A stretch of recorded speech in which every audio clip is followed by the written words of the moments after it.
কাল ছিল 15ই অক্টোবর আমার জন্মদিন। আর সেজন্যই সকাল সকাল আমরা বেরিয়ে পড়েছিলাম শিবনিবাস মন্দিরে যাওয়ার উদ্দেশ্যে।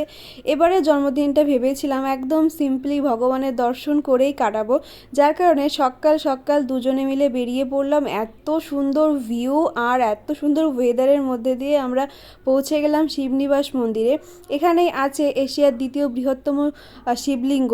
আর এই জায়গাটাতে আসলে না মনটা একেবারে শান্তি হয়ে যায়, মনে হয় যেন এখানেই সারাদিন বসে থাকি। তো যাই হোক, অনেকক্ষণ এখানে কাটালাম। আর এই দেখো আমার বার্থডে স্পেশাল মেহেন্দি কালারটা কেমন এসেছে কমেন্টে জানিও, হ্যাঁ। আর তারপর কিছুক্ষণ কাটানোর পর আমরা গেলাম নদীর পাড়ে। আর দেখো চূর্ণী নদীটা এখন একেবারে জলে জলপূর্ণ, খুব সুন্দর লাগছে দেখতে। তারপর আর কি অনেকক্ষণ দুজনে মিলে বসলাম, সময় কাটিয়ে ব্যাস বেরিয়ে পড়লাম বাড়ি যাওয়ার জন্য। আর বাড়ি ফেরার পথে রাস্তার ভিউটা দেখো, এখানে মানে এত পরিমাণে কচুরিপানা ফুটেছে না, দারুণ লাগছিল দেখতে।